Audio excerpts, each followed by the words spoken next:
Welcome to Good Morning Football. We are here live in New York City. It is March 3rd. I am Nate Burleson, alongside Kyle Big Brains Brand. That's right. And you know, Jane, her football knowledge is insane. Slater. What's up, KB? What we got on the show? We got three deep. Jane, how you doing? We got a power trio today. Favorite musical trio? Go around the table. Who you got, Jane? In Vogue. In Vogue. Ooh. I love it. It's free your mind. Nate, who you got? Never gonna get it, never gonna get it. I'm going with Alvin and the Chipmunks. Alvin and the Chipmunks. Yeah. Okay, Dave. We're I'm gonna going go like with TLC. T-Boz. That was my girl back in the day. Waterfalls. Oh my goodness. Chili. I was always chasing them. It is mock draft season. People are chasing prospects. That's when things get a little bit crazy. We love mock draft season. So who's everybody taking? Come on, who are the Colts taking? Are the Patriots taking a quarterback in the first round? A DJ we know, and I'm not talking about Spinderella, thinks that they are. Now, we've also watched the Combine over the weekend, and the drills look tough in a dome and 72 degrees on the turf. What if they were done on the streets of New York City? What if they were done right down at the base of our studio? Jane and Nate and myself, we're gonna go out and we're gonna see how tough they are. Rich hasn't nailed the 40. We're going to see if we can do the gauntlet, the hip swivel. There'll be a football on a stick. It's going to be nuts. And you know how the prospects get the Funderlick test, right? We give it to them every week here on the show. It's not the Wonderlick. It's the Funderlick. It's not the knowledge of the game. It's who has the best, biggest personality. And today's prospect is a guy who swims with sharks, and he's not even afraid of it. It's great. It's going to be a big show. That's a tease. Not bad. Sharks. Not bad. He really does. He really does. Really? Yes. Okay, let's get it in. Swimming with sharks and chasing waterfalls. Let's go. Love it. I mean, we're already off to a great start. Well, let's start with the lead block. Lead block. Free your mind. Of course, we were all speculating about what Tom Brady said during a Syracuse basketball game on Saturday after his longtime teammate, that joker, Julian Edelman, said, quote, he's coming back into the camera. It looked like Tom said, no, he's not, but the tape has since been enhanced. Let's take a closer listen. He's coming back. He's coming back. This is crazy. Sorry, we're real close. What'd you tell Bayhine? You got it. The plot thickens. Okay. So it turns out that Tom Brady was saying what advice he gave head coach Jim Boeheim before the game. All right, guys, we all think Tom Brady is going to stay in New England. What do you think what do you think about this whole situation, and why do we think that this is the best fit? Kyle, let's start with you. It's funny because originally that video, everyone thought Edelman was saying he's coming back, and Brady goes, he's not. And now he's actually talking to Boeheim. This video is so big because it's Syracuse and it's football, and like half of the football media went to Syracuse. So for every Adam Shine and Andrew Siciliano and Mike Tirico, they love it. As far as what he's not or what he's doing, listen, I've been saying this for weeks. I think Tom Brady's going back to New England because it's the best fit, and everyone wants to talk about what he would gain when he went to Tennessee or what he'd gain if he went to Las Vegas. What he would lose if he left is he would lose the best football coach in the history of the sport. He would lose Bill Belichick. And I also think we're losing perspective on what happened last year with the Patriots. There's this idea that the Patriots failed him, that they didn't do enough, they didn't bring enough weapons. Guys, that's wrong. Let's look at what the New England Patriots did last year.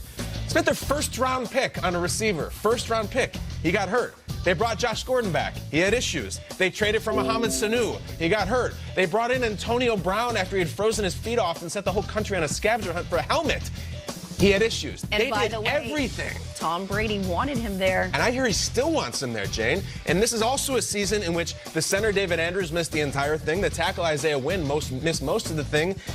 And James Devlin missed most of it. It was a terrible, cataclysmic season for the Patriots last year with their weapons and their linemen, and they finished 12-4. Be very careful getting tempted by the flashy objects in Las Vegas and Tennessee. I know that Brady is not FaceTiming with Bill Belichick. I don't know if Bill Belichick FaceTimes anybody, but remember, you'd be leaving him, and they did not fail him last year. They will not fail him this year. Don't go. I guarantee next season when it starts, they'll be singing Brady's back.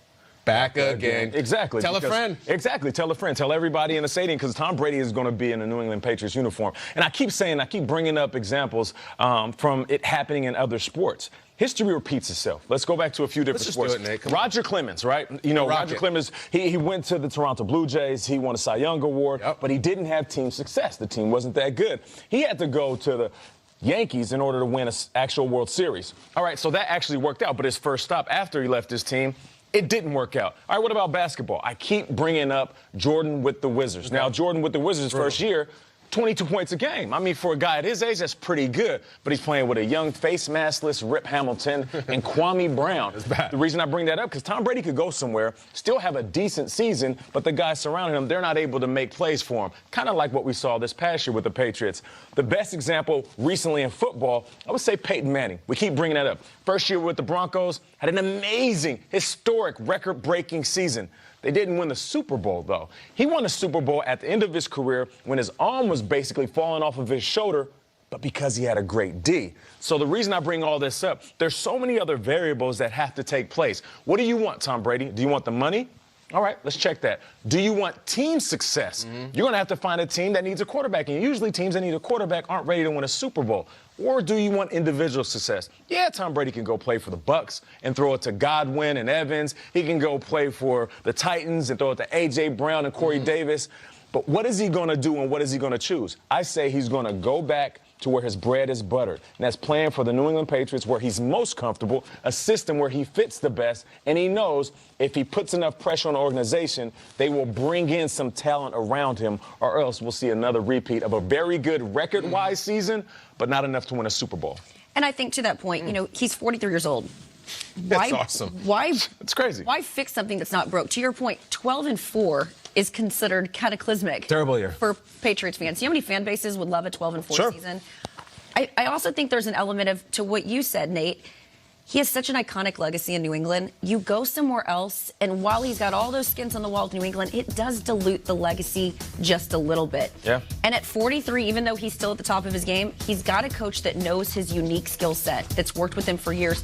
He's going to continue to set him up to succeed. He's going to have to go and relearn a new playbook. Yeah. He's going to have to acclimate to a new locker room. He's going to have to upend his family. And oh, by the way, he's going to need a facility nearby. TB12 facility is right there in New England. And he seems like such a guy in terms of he needs routine.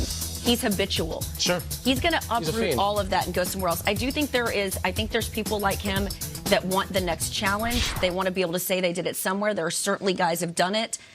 But why ruin what you've got going in New England? I think it's fun. I think a lot of people love the attention. There's certainly an ego stroke element to it. It helps you realize what you've got in New England. But I'd be shocked if he moved.